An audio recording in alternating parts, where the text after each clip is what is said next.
ESPN weekend for match day Hindi में आपका स्वागत है। बात होने जा रही है सनराइजर्स हैदराबाद और चेन्नई सुपर किंग्स के बीच खेले जाने वाले मुकाबले की, और ये मैच होगा राजीव गांधी स्टेडियम में। 33वां मैच IPL 2019 का, जहाँ एक तरफ चेन्नई 4 मैच लगातार जीतकर टॉप ऑफ द टेबल पे बरकरार है, दूसरी तरफ हैदराबाद 3 मैच लगातार हार चुकी है और उनमें से 2 घर पे है। संजय मांजरेकर मेरे साथ, काफ़ी कुछ उनसे मुझे पूछना है हैदराबाद के फॉर्म के बारे में, लेकिन सबसे पहले एक छोटा सा क्विज। संजय, अरे आपकी रिएक्शन ऐसी क्यों थी? आपको तो क्योंकि मैं बार बार ये क्विज में बहुत ही बुरी तरह हारता हूँ। लेकिन ये आप अकेले खेल रहे हैं, तो आप जितने भी आप जो भी आंसर देंगे आप ही जीतेंगे। ठीक है, चलिए, ऑल द बेस्ट। सबसे पहला सवाल संजय के लिए, ये हैदराबाद और चेन्नई संबंधित क्विज है और संजय के लिए पहला सवाल, इनमें से किस खिलाड़ी ने हैदराबाद और चेन्नई दोनों में सिर्फ एक टीम की तरफ से IPL खेला है? पार्थिव पटेल, आशीष नेहरा, रिद्धिमान साहा या अंबाती रायडू?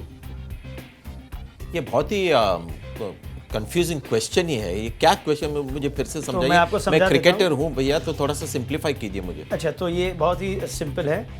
3 खिलाड़ी ऐसे हैं जिन्होंने दोनों हैदराबाद और चेन्नई की तरफ से खेला IPL में। एक ऐसा खिलाड़ी है जिसने सिर्फ एक टीम के लिए खेला है। अच्छा ठीक है, पार्थिव पटेल खेले हैं, आशीष नेहरा, ये नहीं समझ में नहीं आया मुझे। तो 3 खिलाड़ी ऐसे जो हैदराबाद और चेन्नई दोनों की तरफ से खेले हैं। दोनों हैदराबाद। ऑड वन आउट कौन है जो जिसने दोनों टीमों की तरफ से नहीं खेला है IPL में? अच्छा, दोनों थे। इनमें से एक ऐसा खिलाड़ी जिसने सिर्फ एक टीम के लिए खेला है। मैं आपको हिंट देता हूँ, केवल चेन्नई के लिए खेले हैं और हैदराबाद के लिए नहीं खेले। ऐसा कौन है खिलाड़ी? अच्छा, रायडू चेन्नई के लिए खेले, हैदराबाद।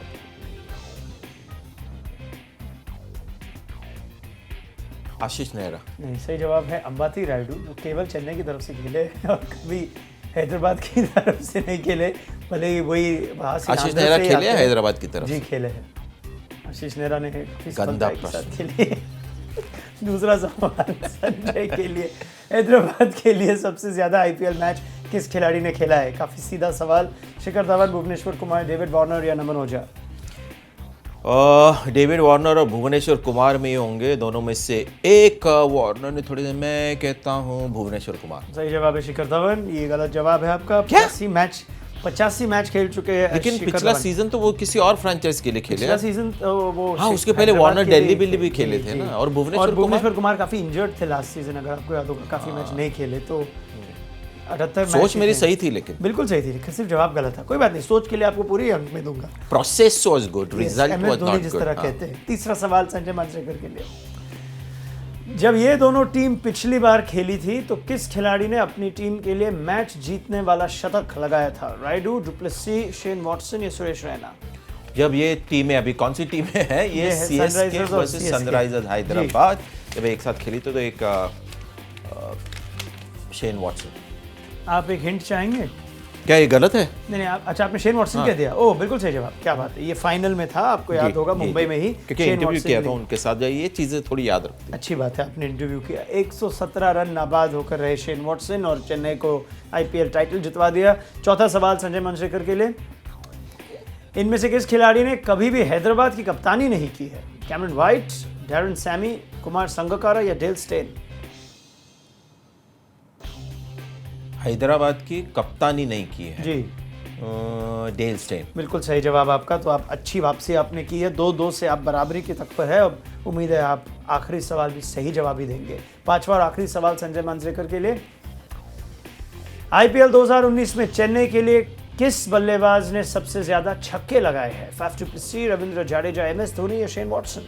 MS धोनी। बिल्कुल सही जवाब है। तो सीधा साधा सवाल था। MS धोनी अच्छे फॉर्म में है और इसलिए MS धोनी ही सही जवाब है। चलिए संजय की प्लेइंग 11s की तरफ बढ़ेंगे और 3-2 से आपने अच्छी सी वापसी कर। क्योंकि थोड़े प्रश्न थोड़े नजदीक वाले थे ना, 2019 और सब पूछेंगे तो मुझे याद रखते। अच्छा, क्वालिटी वाले प्रश्न थे मेरे ख्याल से, वो एकदम आपके लेवल के। चलिए संजय की प्लेइंग 11 पे एक बार नजर डालें। और जहां सनराइजर्स काफी मैच हार चुकी है, क्या संजय कुछ परिवर्तन लाना चाहेंगे इस टीम में? आपने मोहम्मद नबी को शामिल किया है और कप्तान केन विलियमसन को आपने टीम से बाहर किया है। वही दूसरी तरफ अभिषेक शर्मा, यूसुफ पठान के आगे आपने उनको खिलाया ही है और खलील अहमद को भी आपने एक और मौका दिया है। रिकी भुई भी शामिल, मनीष पांडे नहीं। संजय, मोहम्मद नबी को क्यों शामिल करना? इसके पीछे सोच ये है कि सनराइजर्स हैदराबाद का अगर आप IPL में परफॉर्मेंस देखें तो उनकी सबसे बड़ी ताकत जो है वो रही है गेंदबाजी जी। और जब केन विलियमसन आए तो नबी हो गए बाहर। तो ये प्रॉब्लम है, अगर नबी उनके वजह से बाहर नहीं होते तो केन विलियमसन का आना स्वाभाविक है, क्योंकि उनकी बल्लेबाजी थोड़े निचले क्रम की प्रॉब्लमैटिक रही है।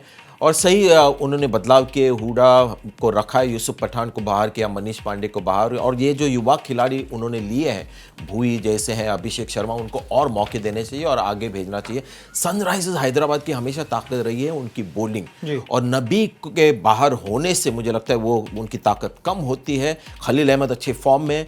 दूसरी चीज़ है कि ये ग्राउंड काफ़ी बड़ा है हैदराबाद में, तो वहाँ पर नबी एज ए स्पिनर खुद को थोड़ा सा ज़्यादा कॉन्फिडेंट महसूस करेंगे। लेकिन 155 का जो स्कोर पिछले मैच दिल्ली के सामने उन्हें चेस नहीं कर पाया, तो क्या उनको, आपको नहीं लगता कि केन विलियमसन की जो बल्लेबाजी है, उनका जो अनुभव है बल्लेबाजी में काम आएगा? अगर नबी खेलते तो 155 का स्कोर नहीं होता, 120 का होता। वो आपने ये इस तरह रही क्या बात है संजय। वही चेन्नई की तरफ बढ़ेंगे और इतने अच्छे फॉर्म में है सीएसके, तो क्या कोई बदलाव करना चाहेंगे? एक तरफ से हरभजन सिंह पे कभी कभी सवाल उठते हैं क्या उनको खिलाना चाहिए नहीं, लेकिन मिचेल सैंटनर ने बखूबी एक स्पिनर की भूमिका निभाई है, और शार्दुल ठाकुर पिछले मैच में उन्हें अच्छी गेंदबाजी की डेथ में, तो आप कोई भी चेंजेस नहीं करना चाहेंगे? जी हाँ, क्योंकि अगर आप देखें तो ऑपोजिट टीम में ज़्यादा लेफ्ट हैंडर्स है नहीं जी, तो इसके वजह से मैंने हरभजन सिंह को नहीं लिया, और अच्छी तरह से हैंडल भी कर रहे महेंद्र सिंह धोनी हरभजन सिंह को, और धोनी की तरह ही मैंने बिल्कुल कप्तानी की सोच रखी है। कुछ चेंजेस नहीं, और बिल्कुल अच्छा चल रहा है उनका। ब्रावो ना होने से कुछ ज़्यादा उनको तकलीफ भी नहीं हो रही है। कहीं ना कहीं से प्लेयर निकाल के वो परफॉर्मेंस निकालते हैं उनसे। सुरेश रैना अब फॉर्म में आ गया है सीएसके के लिए, तो ये एक बहुत बड़ी बात है। और सैंटनर में दम है, थोड़ा सा बॉलिंग ठीक ठाक कर लेते हैं, और अंत में अगर आपको चाहिए, जैसे श्रेयस गोपाल आजकल कर रहे हैं, वैसी बैटिंग ये भी कर सकते हैं। चलिए, और दूसरी तरफ सुरेश रैना ने हैदराबाद में भी अच्छा प्रदर्शन किया है। राशिद खान को पिछले सीजन में उन्होंने काफ़ी रन बनाए। और जहाँ तक चेन्नई और हैदराबाद के हेड टू हेड का सवाल है, तो हैदराबाद अगर एक जीत की खोज में है तो शायद उनको चेन्नई की शक्ल तो देखनी नहीं चाहिए, क्योंकि जो रिकॉर्ड है, हैदराबाद केवल 2 बार जीत चुके हैं चेन्नई के खिलाफ 10 मैच में आईपीएल में, तो रिकॉर्ड्स और हेड टू हेड रिकॉर्ड जो है पूरी तरह चेन्नई की फेवर में है। और दूसरी तरफ उनकी बल्लेबाजी की बात करनी पड़ेगी संजय, क्योंकि जिस तरह आपने कहा कुछ तो प्रॉब्लम है, कुछ तो समस्या है ही। और विजय शंकर पे अगर हम एक नज़र डालें, क्योंकि पहले उन पे बहुत बड़ी जिम्मेदारी डाली है कि आप 3 नंबर या 4 नंबर पे बल्लेबाजी करेंगे। अब तो इसकी बात की भी पुष्टि हो गई कि वर्ल्ड कप में विजय शंकर 4 नंबर पे खेलेंगे। लेकिन अगर आंकड़ों पे भी एक नज़र डालें और देखें कि किस तरह खेले, क्या ये उनके लिए बहुत बड़ी जिम्मेदारी है T20 क्रिकेट में? अगर पिछले साल और इस साल के आंकड़े देखें तो विजय शंकर शुरुआत एक आध मैच में अच्छी की, लेकिन अब पता नहीं क्यों चल नहीं पा रहे। मैं बार बार कह रहा हूँ एक्चुअली कि 15 अप्रैल एक बहुत ही महत्वपूर्ण एक डेट थी, क्योंकि उसके बाद मैं देख रहा हूँ और देखना चाह रहा हूँ कि कौन से प्लेयर्स के परफॉर्मेंस में फ़र्क आ जाएगा। क्योंकि ये जो फ्रिंज प्लेयर्स थे, विजय शंकर या राहुल लीजिए, अंबटी रायडू लीजिए, या फिर दिनेश कार्तिक लीजिए, उनको सबको कहीं ना कहीं लगता होगा कि वर्ल्ड कप के चांसेस हमारे आईपीएल परफॉर्मेंसेस के ऊपर डिपेंडेंट है। विजय शंकर ज़रा प्रेशर में नज़र आ रहे थे, बहुत ही बुरी तरह 2-3 मैचेस में आउट हुए। मुझे ऐसा डर लग रहा है कि शायद एक इमेज बिल्ड करना चाह रहे कि मैं एक बड़ा बिग हिटर हूँ इस टीम में, और जाके सीधा छक्के मारने की कोशिश करते। मुझे नहीं लगता वो उस किस्म के प्लेयर हैं। तो आज मैंने उनको टीम में रखा है, लेकिन मैं उम्मीद करता हूँ कि उनको थोड़ा सा नीचे खिलाए और जाके जैसे लास्ट 4-5 ओवर में बल्लेबाजी आती है, बड़े शॉट्स खेलने, तब उनको भेजे। और जब आप युवा खिलाड़ी लेते हो तो उनको आगे भेजें, क्योंकि जब 5-6 नंबर पर वो खेलते तो प्रेशर बहुत ज़्यादा होता है। एक तो पिच स्लो होता है, और अच्छे बॉलर्स वहाँ पर बॉलिंग करते हैं, जैसे शुभमन गिल को बहुत ही बुरी तरह केकेआर ट्रीट कर रहे हैं। उनको खेलना चाहिए नंबर 3 पे। हमने देखा है कितना बदलाव था जब ओपनिंग बैटिंग की उन्होंने। इसीलिए मुझे लगता है कि विजय शंकर ज़्यादा एक्सपीरियंस है, बड़े शॉट्स हैं, नीचे खेले, और रिकी भुई और अभिषेक शर्मा जैसे उनको आगे, और डेविड वार्नर, बेयरस्टो भी खिलाए। लेकिन एक बहुत ही एक इंपॉर्टेंट चीज़ ये हो रही कि डेविड वार्नर थोड़ा सा अलग खेल रहे हैं, क्योंकि वो डर रहे हैं कि बाद में कोलैप्स होना जाए। तो ये रणनीति थोड़ी सी बदलनी चाहिए। वार्नर और बेयरस्टो को उसी तरह से खेलना चाहिए जो अब तक खेल रहे थे। वो आक्रमणी स्टाइल की बल्लेबाजी करनी चाहिए वार्नर और बेयरस्टो को। लेकिन सामने है आईपीएल की सबसे बेहतरीन बॉलिंग टीम, क्योंकि अगर आंकड़ों पे नज़र डाले तो आपको मालूम पड़ेगा कि बॉल्स पर बाउंड्री में और औसत में चेन्नई सबसे ज़्यादा एक तरह से कहते हैं इकोनॉमिकल या सस्ती है, बाउंड्री देते ही नहीं है। और ये हमने देखा है, महेंद्र सिंह धोनी ने दीपक चहर पे बहुत बड़ी जिम्मेदारी डाली और वो बखूबी निभा भी रहे हैं, और कोई उनको ज़्यादा अटैक नहीं करे। एक आध मैच छोड़ के किसी ने दीपक चहर को अटैक नहीं किया है। क्या आप उम्मीद ये रखते कि अंडर कॉन्फिडेंट हैदराबाद टीम जो हार रही है घर पे, कुछ एक ब्रेक फ्री स्टाइल में खेले इनके खिलाफ? खेलना चाहिए, और चहर पे अब थोड़ा सा अटैक होने लगा है। पहले जब शुरुआत हुई आईपीएल तो बहुत ज़्यादा सम्मान उनको मिला। 2-3 कारण है। एक तो इनके आधे मैचेस चेन्नई में होते हैं जहाँ पर बाउंड्री मारना मुश्किल है क्योंकि पिच बहुत ही स्लो और टर्निंग होता है। दूसरा है इमरान ताहिर का बहुत बड़ा इम्पैक्ट और प्रभाव रहा है इस सीएस के परफॉर्मेंस में। ये ना सिर्फ विकेट्स ले रहे, इनकी इकॉनमी रेट भी अगर आप देखें, पर्पल कैप भी जब डालते हैं तो इकॉनमी रेट भी सबसे अच्छा है उस लिस्ट में, तो उसका भी प्रभाव यहाँ पर देखने को मिल गया। और धोनी की खासियत है कि ऐसे प्लेयर्स चुनते हैं कंडीशंस को देख के, बल्लेबाजों को देख के, कि अगर कमज़ोर बॉलर भी हो तो उनसे काम निकालते हैं। तो जब हम देखते हैं कि इकॉनमी रेट सबसे कम है तो अब हमको लगता है कि इनके पास बॉलिंग के सुपरस्टार्स होंगे, लेकिन ऐसा कोई है नहीं, धोनी मैनेज करते हैं। तो अगर आपसे मैं प्रिडिक्शन मांगूं, क्या आप चेन्नई के पक्ष में जाएंगे अच्छा फॉर्म है, या फाइनली मानिंग हैदराबाद की तरफ से? सनराइजर्स हैदराबाद जैसे जैसे आईपीएल बढ़ते जा रहा है, एक्सपोज हो रहा है।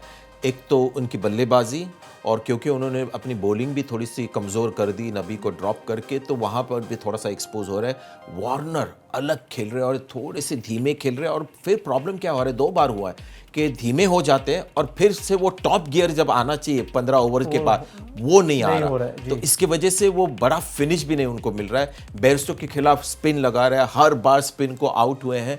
तो सीएसके, चलिए सीएसके के पक्ष में है संजय मांजरेकर। बहुत बहुत धन्यवाद संजय हमारे साथ इस मैच के बारे में बात करने के लिए। ये पिछले साल के आईपीएल फाइनल का रिपीट फिक्सचर है। देखते हैं क्या चेन्नई फिर से सनराइजर्स को मात दे दे, या फिर घर पे सनराइजर्स अपना जलवा, खोया हुआ जलवा एक बार फिर ढूंढ पाए।